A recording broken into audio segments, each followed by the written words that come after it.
Good morning everyone. My name is Dr. Syed Afnan and today we will be discussing about how the grading is done in the writing task 2 and what are the types of the essays we usually see during the examination. First of all, we should know that task 2 carries the most weightage, that is, it carries around 66% of your total writing task, whereas task 1 only carries 33%. So it is vitally important to always solve task 2 first and then go for the task 1.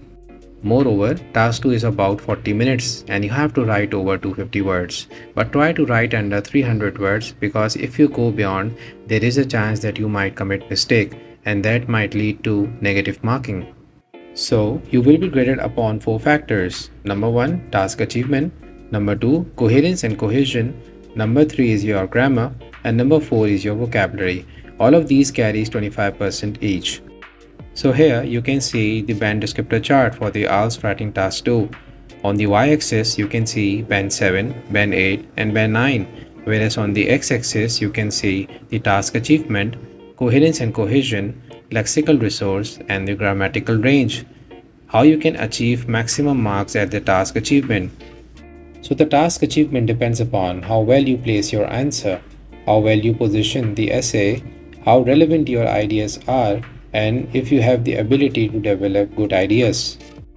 Coherence and cohesion depends upon how well you organize your essay, how well you are with the paragraphing, and how well you link up the words.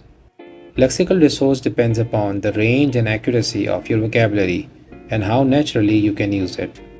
Grammatical range and accuracy depends upon how well you form the sentences, how good you are with the punctuation, and if the grammar is used appropriately throughout the essay. So if you ace in all the 4 factors, you can easily achieve the desired band. You will always limit your mistakes and achieve a higher band if you follow these simple tips. First of all, you should always start with the introduction, then follow on with body paragraph 1 with an example, then body paragraph 2 with another example, and then end up with the conclusion. You can always maintain 2 to 3 body paragraphs with the supporting points. Remember, you should pay close attention to the question being asked in Task 2 and respond to all the queries and address them within the introduction by paraphrasing them, and then you should support them at the body paragraph 1 and body paragraph 2. For the conclusion, you should paraphrase the question, but it should look different from the introduction and you should address the question back again. Always answer the question with the relevant points. Your examples and your supporting points should support your paragraph 1 and 2. Furthermore, you should make sure that you write over 250 words, but try to limit your words under 300 because the more you go beyond, there is a chance that you commit mistake and get penalized for that. You should always organize your ideas. Use the linking words wherever possible, which we will discuss at the later part of this video, and avoid the spelling mistakes, punctuation errors, singular and the plural nouns, and vocabulary errors. I cannot emphasize more than this that you should always paraphrase your introduction and conclusion. That is, they both should look different but paraphrase from the original question, and you should answer the question completely with or without your opinion. You should always pay attention not to use any informal word or any slang language. You should always use the grammatical range where possible, such as the past, present, and future tense, and the passive voice. The pattern for the writing task 2 is always same for the academic and the general candidates. Only edge that the general candidates have is that they get the easier topic than the academic students. So now you know that you have to write over 250 words in your task 2, but how about counting these words at the end of your essay? Even though by the end of the essay, if you have ample amount of time, you cannot count each words. However, you can understand how many words you write in a sentence. Usually, a student writes about 7 to 8 words in a line. So if you're running short of time, you can always count the lines and multiply it with 7 or 8 to get the total number count. For instance, if you write about 35 lines and you multiply it by 8 words, you'll get around 280 words in total. So just to clear the confusion, how to count words in task 2.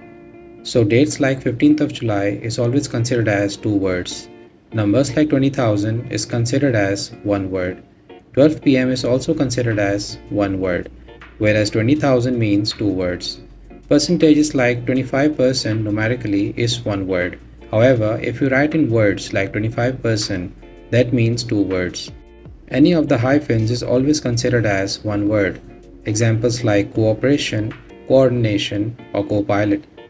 And any of the contractions like hertz, its are also considered as one word. Now we talk about the formation of the task 2. As soon as a question is being presented in front of you, you should give 10 minutes to understand and analyze the question. You should also plan and plot your answers on a piece of a paper or on the question paper on the exam day within those 10 minutes. And then you should paraphrase the question and write an introduction and see if an opinion is required or not. Then you should form the body paragraph 1 where you discuss the main point and then give the relevant supporting points. And in the end, give a relevant example which should support the body paragraph 1. And same should go for the body paragraph 2. Lastly, conclude your essay by the conclusion. Always paraphrase the question, see if an opinion is required or not, and if you haven't given a clear opinion in your body paragraphs or introduction, then conclusion is your last chance where you can give a clear opinion and secure your marks. You can also write a prediction or a speculation to end your conclusion. So what are the common essay types which we deal with during the task 2? Number 1, opinion based, where you agree or disagree. Number 2, advantages and disadvantages. Number 3, problem based with solution. Number 4, discussion, where you discuss both views. And last, two-part question. Now we will dissect each of these to get a clear concept of each of the questions. So the first and the foremost is the opinion based types, where the question is, do you agree? To what extent do you agree? What is your opinion? Do you agree or disagree? What do you think about this? Now you can see a question in front of you, which is an opinion based question. It says, in some countries, many people suffer from health problems due to eating too much fast food. It is therefore necessary for the government to impose a higher tax on this kind of food. Do you agree or do you disagree? So here you have to either agree or disagree and then start your essay. There's a common confusion which is seen among students as they believe partially agreeing and disagreeing both at the same time allow them to write more. However, I would never recommend this. I believe having a clear focus, either agreeing or disagreeing, would allow them to write a better essay with a clear focus and without confusing the examiner would allow you to give better marks. So, for this essay, either you would agree or disagree and you would say, this essay agrees that government should tax fast food, or you should say, this essay disagrees that government should tax the fast food. Now we will talk about the essay structure for the opinion-based question like this. First of all, we will read the question and give 10 minutes for the idea plotting and generation. We will write down the ideas on the piece of a paper or the question sheet on the exam day.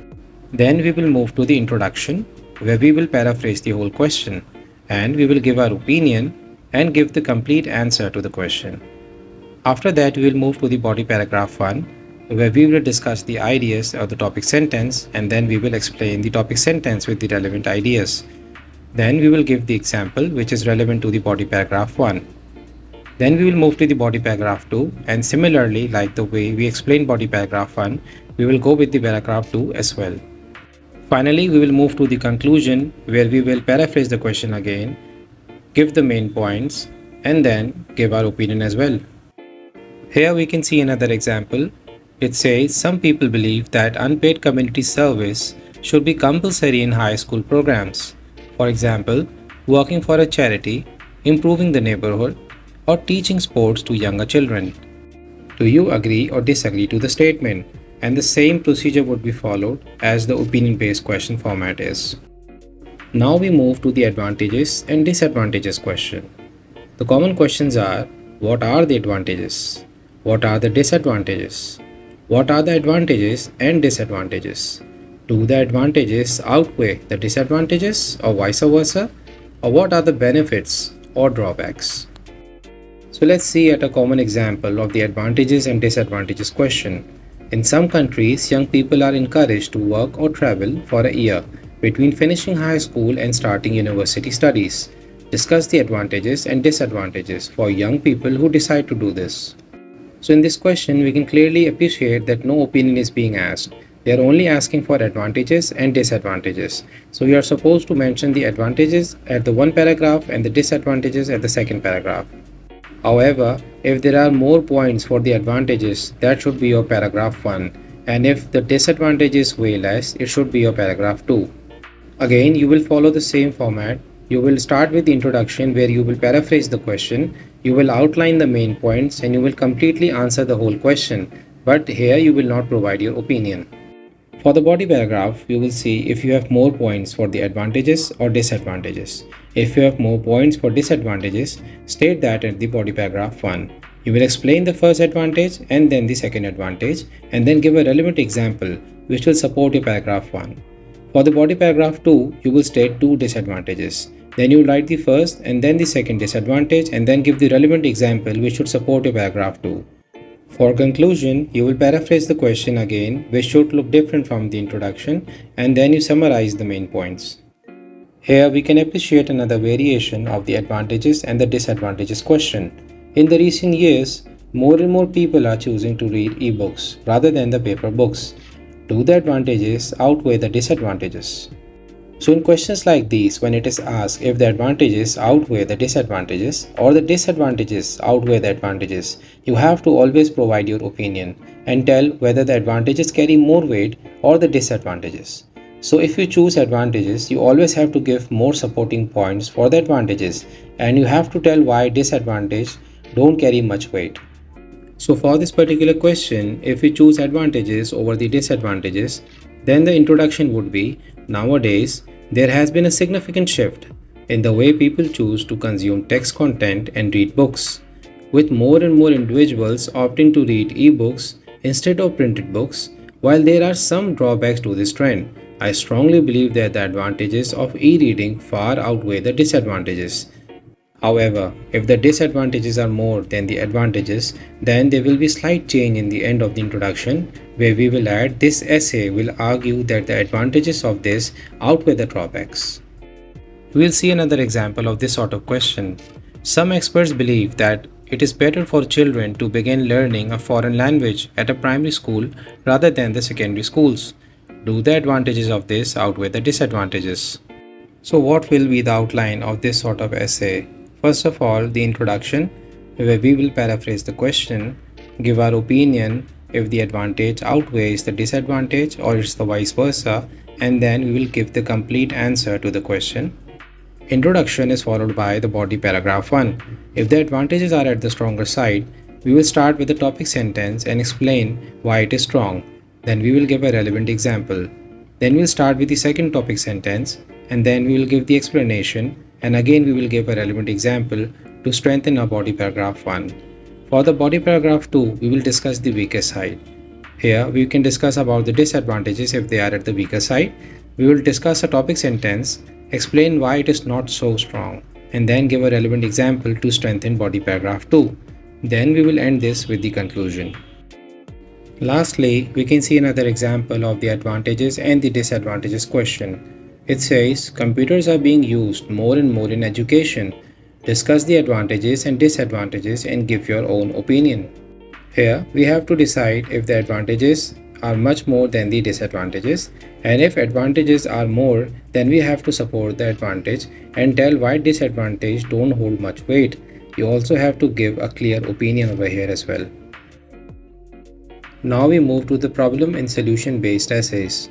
Questions would be, what are the problems? What are the solutions? What are the causes? What can be done to minimize this? How can this be rectified? How might this be solved? What are the reasons and what can be done to solve this? So what are the common mistakes that students usually commit while solving the problem and solution based essays? Number 1, they list a lot of problems and solutions thinking that they might score more. However, the best approach is to have a limited number of problems and solutions and expand your ideas around it. Other mistakes are people usually write a lot of problem solutions that don't directly link to the question, and all of these then leads to negative marking. However, few do have good ideas and solutions to the problem, but they fail to express those and give relevant examples. So if we talk about an example of the problem and solution based essays, we can see Global warming is one of the biggest threats humans face in the 21st century, and sea levels continue to rise at an alarming rates. What problems are associated with this, and what are the possible solutions? So, what are the common keywords here? Number one, problems that humans face, and the rise of the sea level. So, we have to be very precise when we answer these sort of questions. Number one, rise of the sea level, and number two, how will it affect humans? Rise of the water level can lead to tsunami and can lead to disastrous condition in which a lot of human lives can be wasted. So our problem and solution should revolve around this. We should avoid answers like rise of sea level would lead to storms, extinction of certain animals, erosion of soil, and etc. Now if we talk about the format of the problem and solution based essays, we should first of all write the introduction. For the introduction, we will first of all paraphrase the question, outline the sentence, and give the complete answer of the question. Then at the paragraph 1, we will discuss about the problem. For the problem paragraph, we will first of all state the problem, then explain the first problem, then the second one, and then we will give a relevant example to support the problem paragraph. Then we will move towards the solution. We will state a solution, explain the solution of the first problem, and then the second, and then we will move towards the example. Finally, we'll move to the conclusion where we will paraphrase the question again. So what will be the introduction of the problem and solution based essay we just saw? We will say, climate change is among the principal dangers being faced by people this century, and ocean levels are increasing dramatically. This essay will first suggest that the biggest problems caused by this phenomenon are the loss of land and the flooding of homes, and then argue that pollution reduction and building flood protection are the most viable solutions. Remember, never give opinion in problem and solution based questions. Now we shall discuss about the comparative sort of essays in which it says about discuss the both views or discuss the both sides of the argument. For the comparative sort of essays, we will first of all start with the introduction. We will paraphrase the question, state both point of view, and make an opinion. So for the paragraph 1, you should make sure what points you have more. Either you have for the agreement or for the disagreement. If you have more points for the agreement, that should come in the paragraph 1. You should discuss your viewpoint and then state why you agree with this and give a relevant example. For the body paragraph 2, we agreed we will only discuss those points which are less in number. For this instance, we agreed that we have lesser point for the disagreement. So we will state the viewpoint for the disagreement and discuss it and state why you disagree with this point and then give a relevant example. For the conclusion, we will summarize the statement by paraphrasing it and we will state which viewpoint is better or more important, and then we will make an opinion as well. So now, let's just see at an example. Some people think that the best way to reduce crime is to give longer prison sentences. Others, however, believe that there are better alternative ways of reducing the crime. Discuss both views and give your opinion. So what will be the format of this sort of comparative essay? First of all, we will go with the introduction. Here we will paraphrase the question, state both view of points, give our opinion, and outline the sentence, give the complete answer of the question at the introduction. For the body paragraph 1, I will either mention the agreement or the disagreement, one which I have the maximum points for, and at the body paragraph 2, I will mention the other which I have the least point for. And then I will go for the conclusion where I will summarize and paraphrase the question, give my opinion and close the question. Let's just now talk about another example. Many governments think that economic progress is their most important goal. Some people, however, think that other types of progress are equally important for a country. Discuss both these views and give your opinion. Another question is, computers are being used more and more in education. Some people say this is a positive trend, while others argue that it leads to negative consequences. Discuss both these sides of the argument and then give your own opinion. So the introduction will be, there is an ever-increasing use of technology such as tablets and laptops in the classroom.